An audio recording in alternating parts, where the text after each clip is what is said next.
DGP-യുടെ മുകളിലാണ് എൻ്റെ rank. MLA അല്ല അങ്ങനെ വർത്താനം പറയുന്നത്. MLA ഒരു ജനപ്രതിനിധിയാണ്. എടോ DGP-യുടെ മുകളിലാണ് എൻ്റെ റാങ്ക്. DGP-യുടെ മുകളിലാണ് MLA ആയാലും ആരായാലും വർത്താനം ഞാൻ പറയുന്നത് കേട്ടോ. ഞാൻ പറഞ്ഞൊന്ന് കേട്ടെ. ഞാൻ തന്നെക്കാൾ പ്രോട്ടോകോൾ കൂടിയാണ്. ഞാൻ പറയുന്നൊന്ന് കേൾക്കാം.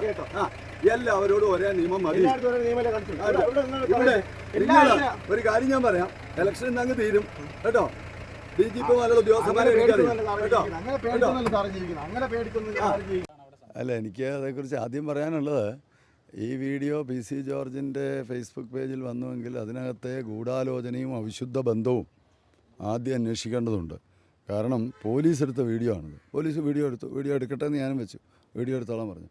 ആ എടുത്ത വീഡിയോ സ്വാഭാവികമായും പോലീസിൻ്റെ കയ്യിൽ നിന്ന് മിനിറ്റുകൾക്കുള്ളിൽ BJP സ്ഥാനാർത്ഥിക്ക് കിട്ടിയെങ്കിൽ അതിപ്പോൾ UDF സ്ഥാനാർത്ഥിയും ഷെയർ ചെയ്തിട്ടുണ്ട്, എടുത്തിട്ടുണ്ട്. അപ്പോൾ അവരിലേക്കൊക്കെ പോയെങ്കിൽ പോലീസിൽ ചില ആളുകൾ BJPക്ക് വേണ്ടി BJP സ്ഥാനാർത്ഥിക്ക് വേണ്ടി പ്രവർത്തിക്കുന്നു എന്നുള്ളതിൻ്റെ ഏറ്റവും വലിയ തെളിവല്ലേ അത്?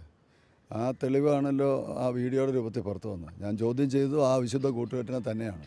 ഇന്ന് രാവിലെ മുതൽ അവിടെ ഇടതുപക്ഷ മുന്നണി പ്രവർത്തകരെ അവിടെ നിന്ന് പ്രവർത്തിക്കാൻ അനുവദിക്കാതെ BJP പ്രവർത്തകർക്ക് അവസരം കൊടുത്തുകൊണ്ട് ഇടതുപക്ഷ മുന്നണി പ്രവർത്തകരെ ആട്ടിപ്പായിക്കുകയും മെക്കിട്ട് കയറുകയും അവരെ ഭീഷണിപ്പെടുത്തുകയും അവരോട് മോശം പദപ്രയോഗങ്ങൾ നടത്തുകയും അടക്കമുള്ള കാര്യങ്ങളാണ് കാഞ്ഞിരപ്പള്ളി സർക്കിൾ ഇൻസ്പെക്ടറും അദ്ദേഹത്തോടൊപ്പമുള്ള ചില പോലീസ് ഉദ്യോഗസ്ഥരും നടത്തിയത്.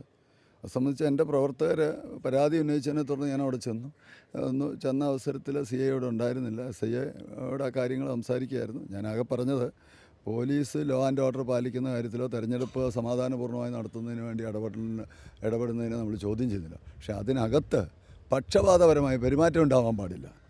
അതിൽ LDF പ്രവർത്തകരോടും UDF പ്രവർത്തകരോടും BJP പ്രവർത്തകരോടും അവിടെ നിൽക്കുന്ന പൊതുജനങ്ങളോടും എല്ലാം ഒരേ നിലയ്ക്കുള്ള സമീപനം സ്വീകരിക്കാൻ പാടുള്ളൂ. അത് തെറ്റിച്ചു പോലീസ്. അത് തെറ്റിച്ചു എന്നുള്ളത് നമുക്ക് ബോധ്യമുള്ളത് കൊണ്ട് തന്നെയാണ് അതിനെ ചോദ്യം ചെയ്തത്. അത് ഇനിയാണെങ്കിലും ചോദ്യം ചെയ്യും, അംഗീകരിക്കുകയുമില്ല. അതിലുപരി ആ അവിശുദ്ധ കൂട്ടുകെട്ടുണ്ടെന്നുള്ളതിന് ഏറ്റവും വലിയ തെളിവാണ് പോലീസ് എടുത്ത വീഡിയോ PC ജോർജിൻ്റെ ഫേസ്ബുക്ക് പേജിൽ വന്നു. തീർച്ചയായിട്ടും. അപ്പോൾ അവർ അതേ പെരുമാറി. ആ സബ് ഇൻസ്പെക്ടർ പറയുന്ന MLA അല്ല ആരാണേലും കുഴപ്പമില്ലെന്ന്. അപ്പം ഞാൻ അയാളോട് MLAയുടെ പ്രോട്ടോക്കോൾ എന്താണെന്ന് പറയുകയും ചെയ്തു. ഉറപ്പായിട്ടും അവകാശ ലംഘനത്തിന് ഞാൻ പെറ്റീഷൻസ് കൊടുക്കും.